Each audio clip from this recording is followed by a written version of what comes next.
GOP nominee for governor, lieutenant governor currently. Well, he says women should not have the right to vote. We need to go back to that, according to him. Here it is. Republicans are the party of freedom and equality. Yes. This narrative about Republicans being racist and cannot stand Mexican people and black people and women is ridiculous. This idiotic guy was on stage with Candace Owens a few days ago and asked her, what America are we going back to make America great again? The one where women couldn't vote or black people were swinging from trees? I would say to him, if I was standing in front of him, I absolutely want to go back to the America where women couldn't vote. Do you know why? Because in those days, we had people who fought for real social change, and they were called Republicans. And they are the reason why women can vote today. Those days that he talked about when black folks were swinging from trees, guess who it was out there fighting to bring that to an end, to bring Jim Crow to an end? It was Republicans. Right. So that's the America we want to bring back. We want to bring back the America where Republicans and principles and true ideas of freedom rule. What about full mass? This is the miseducation of one dumb Negro. So let me explain the fallacy in his own proclamation. The Republican Party has had many, many transformations. The Republican Party that he's referring to was more progressive than, let's say, well, people that wanted to keep racism alive. You had the Confederates and others. But all of them were ran by very rich and old white men, kind of like today. And they had their particular racist, biased positions that they agreed on across party lines. Black people not voting was one of them. Women not voting, another one. Super Tuesday, Lieutenant Governor Mark Robinson, who won the GOP primary to become the party's nominee for governor of North Carolina, with the help, by the way, of female voters. Well, in 2020, at an event hosted by the Republican women, understand where he's at now. Oh my God. The Republican women of Pitt County. That's where he's at. Robinson said he'd, quote, absolutely like to return to the days when the 19th Amendment did not exist, when women did not have the right to vote. Per the HuffPost, this room full of women, as you saw, they got quiet, all right? So they applauded him initially, then they were like, bruh, you just lost every white woman in this building, all right? So he's in a room full of women. It goes quiet as he spoke, according to the HuffPost. There was a faint in the background. Somebody said, that's right. Could be heard. The one person like, oh, I thought we were all clapping. Right, exactly. Oh, my bad. Right. Oh, yeah. Yeah.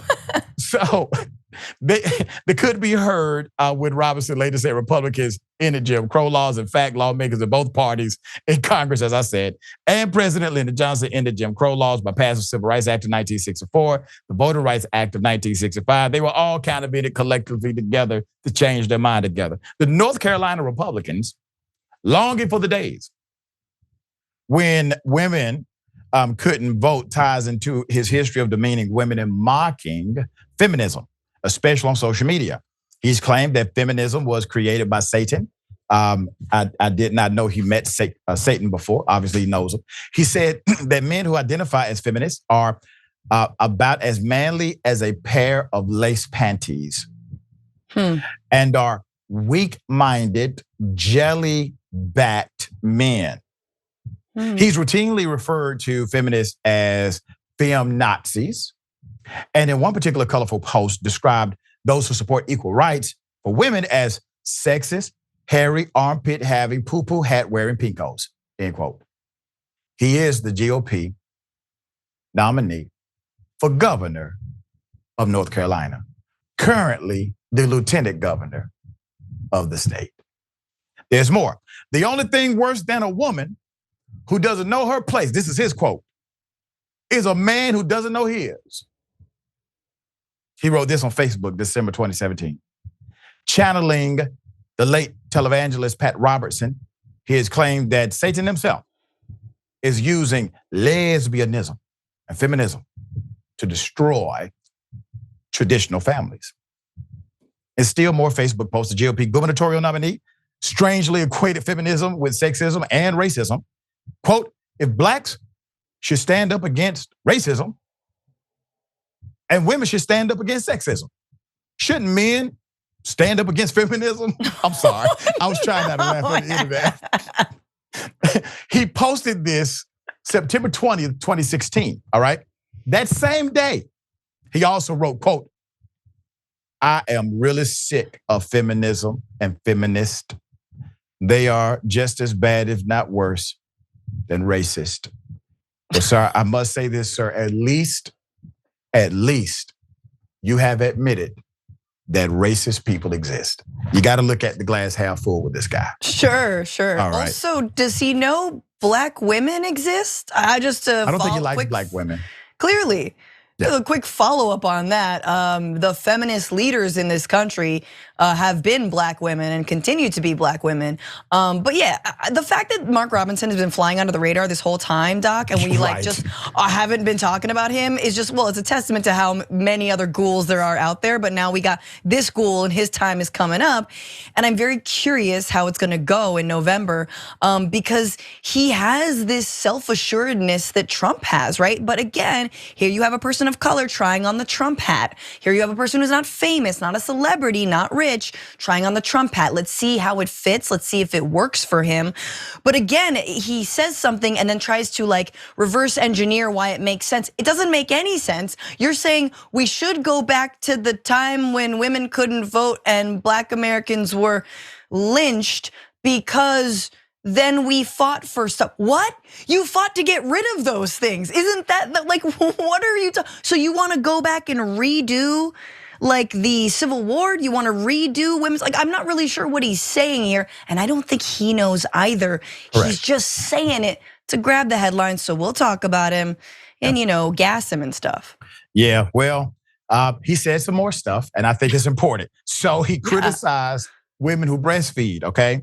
Oh so boy. Breastfeeding in public, he said, quote, they are shameless attention hogs. Oh, that's true. I mean, as someone who breastfed, I'm like, when I breastfeed, I'm like, look, I'm raising the next generation. Give me an effing tax break. No, yeah. I was like, it's hard work. It hurts. What? All right, the guy he's running against, I know he has to be like, I can't believe this. So this guy's name is this guy's name is Josh Stein, excuse me. He's he's going up against Robinson. And Robinson, and we'll keep his picture up for a minute. Robinson's attacks include calling women whores, witches, rejected drag queens. There's also a record, there's a recording actually of him quoting Adolf Hitler, fanning Islamophobia, saying trans people should be arrested for using bathrooms, casting doubts on if the Holocaust even happened, and spreading very dangerous conspiracy theories. But he's a winner. And the guy won the GOP primary for governor. And hell, he's going to mount a real challenge. He may become governor of an entire state with the ideology you have just heard spewed from here. We'll bring you updates as they come.